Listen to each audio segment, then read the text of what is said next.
Assalamualaikum warahmatullahi wabarakatuh. Yang terhormat Ibu Riri Renggani selaku dosen pengampu mata kuliah Bahasa Indonesia kelas 2023B serta teman-teman sekalian. Di sini saya akan menjelaskan proposal penelitian saya yang berjudul Pengembangan e-government sebagai pemanfaatan teknologi informasi terhadap pelayanan publik di Kelurahan Dukuh Sutorejo. Sebelumnya, izinkan saya memperkenalkan diri saya dulu. Perkenalkan, nama saya Sofia Tunisa dari kelas 2023B NIM 082. Di sini saya akan menjelaskan bab pertama, yaitu pendahuluan. Di pendahuluan ini saya akan menjelaskan latar belakang. Pengembangan e-government merupakan sebuah langkah strategis dalam memanfaatkan teknologi informasi untuk meningkatkan transparansi, efisiensi, dan aksesibilitas dalam penyelenggaraan layanan publik. Latar belakang pengembangan e-government berasal dari beberapa faktor, di antaranya yang pertama, globalisasi dan perubahan paradigma. Perubahan global dalam dunia bisnis dan pemerintahan telah mendukung negara-negara untuk mengadopsi teknologi informasi sebagai alat untuk meningkatkan daya saing dan efisiensi.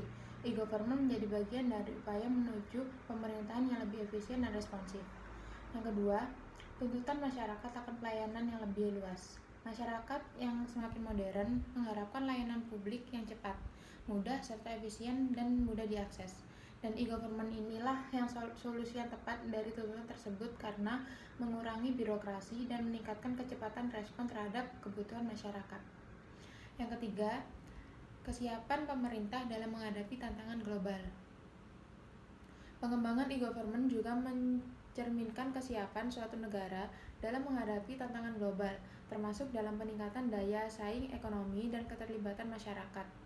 Dalam proses pengambilan keputusan, negara-negara yang mampu mengadopsi dan mengintegritas teknologi informasi dalam pemerintahan mereka akan lebih siap untuk menghadapi persaingan global dan membangun hubungan yang lebih baik dengan masyarakat internasional. Yang kedua ada rumusan masalah. Berdasarkan uraian latar belakang yang telah dijelaskan sebelumnya, maka peneliti membuat rumusan masalah sebagai berikut. 1. Bagaimana implementasi e-government dapat meningkatkan efisiensi dan efektivitas pelayanan publik di suatu daerah? Yang kedua, apa saja hambatan dan tantangan yang dihadapi dalam pengembangan e-government sebagai upaya meningkatkan pemanfaatan teknologi informasi dalam pelayanan publik?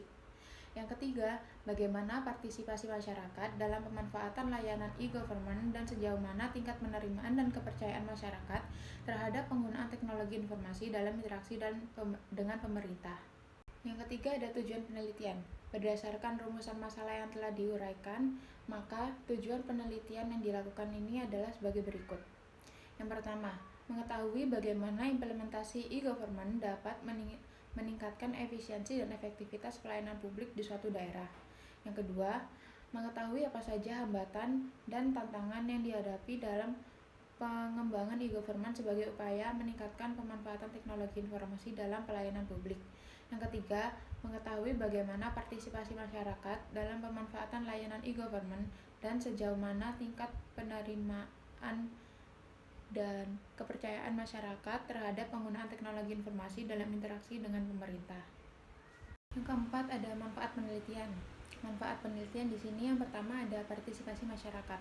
Partisipasi yang lebih aktif e-government dapat meningkatkan partisipasi masyarakat dalam proses pengambilan keputusan dengan menyediakan platform online untuk memberikan masukan, umpan balik, atau bahkan partisipasi langsung dalam pembuatan kebijakan.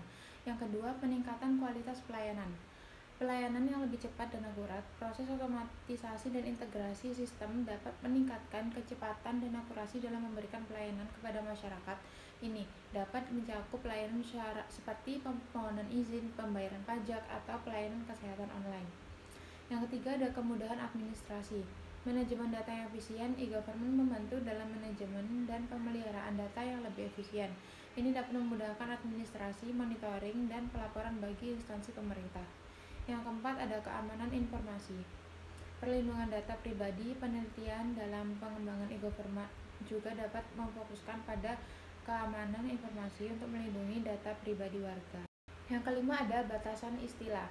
Untuk menghindari kesalahpahaman terhadap judul penelitian ini, maka peneliti perlu menjelaskan terlebih dahulu yang dimaksud dengan judul penelitian pengembangan e-government sebagai pemanfaatan teknologi informasi terhadap pelayanan publik di Kelurahan Dukuh Sutorejo. Yang pertama, pengembangan e-government. E-government adalah pemanfaatan teknologi informasi dan komunikasi dalam proses pemerintahan untuk meningkatkan efisiensi, efektivitas, transparansi, dan akuntabilitas penyelenggaraan pemerintahan dari pemanfaatan teknologi informasi. Arti dari teknologi informasi sendiri adalah setiap peralatan atau sistem atau subsistem peralatan yang saling berhubungan, digunakan dalam akuisisi, penyimpanan, manipulasi, manajemen, pergerakan, kontrol, tampilan, pengalihan, pertukaran, transmisi, atau penerimaan data atau informasi secara otomatis.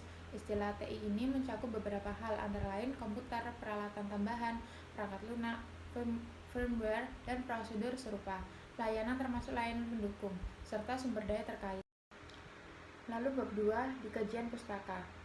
Yang pertama ada penelitian terdahulu yang relevan. Untuk mendukung permasalahan terhadap bahasan,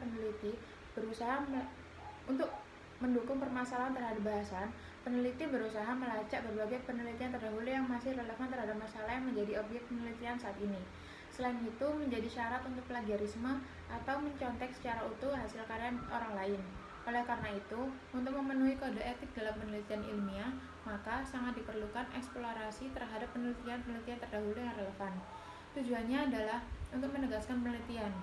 Lalu, contoh penelitian terdahulu yang relevan adalah sebagai berikut. Yang kedua adalah landasan teori. Pertama, pengertian e-government.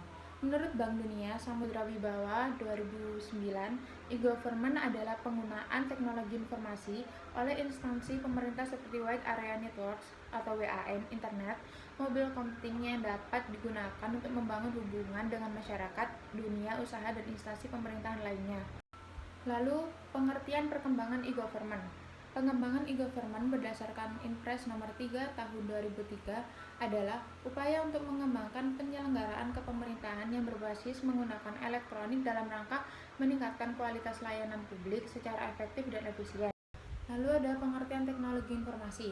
Teknologi informasi atau information technology biasa juga disebut dengan TI atau IT atau infotech. Para ahli telah banyak memberikan berbagai definisi tentang teknologi informasi sesuai dengan konsep dan cara pandang mereka dalam melihat hal tersebut. Teknologi informasi atau dalam bahasa Inggris dikenal dengan istilah information technology adalah istilah umum untuk teknologi apapun yang membantu manusia dalam membuat, mengubah, menyimpan, mengkomunikasikan, atau menyebarkan informasi. Lalu di sini saya akan menjelaskan ketiga mengenai metode penelitian.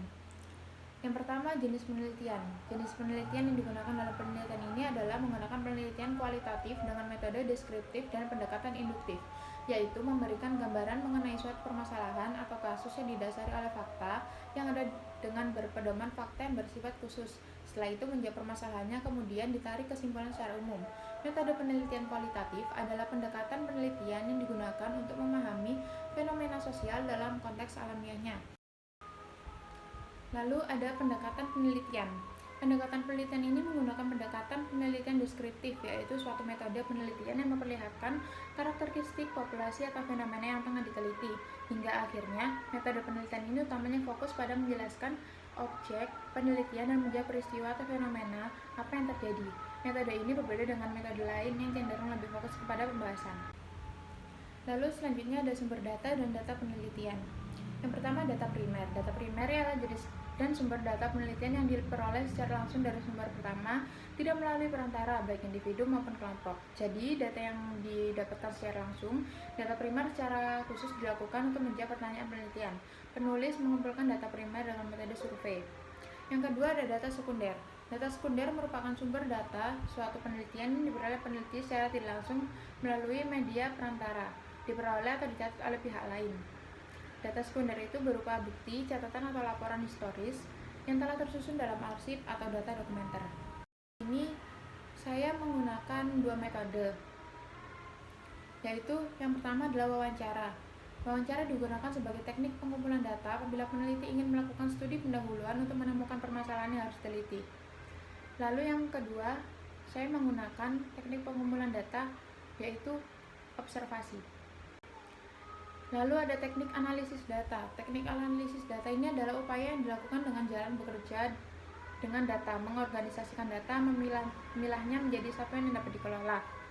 Mencari dan menemukan apa yang penting ada dipelajari dan memutuskan apa yang dapat diceritakan kepada orang lain.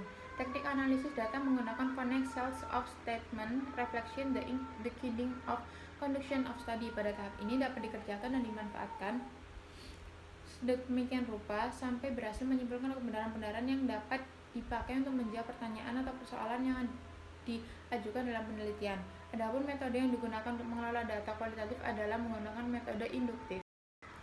Dan yang terakhir ini ada daftar rujukan. Berikut ini adalah daftar rujukan yang saya peroleh. Sekian presentasi proposal penelitian saya. Kurang lebihnya saya mohon maaf. Terima kasih. Wassalamualaikum warahmatullahi wabarakatuh.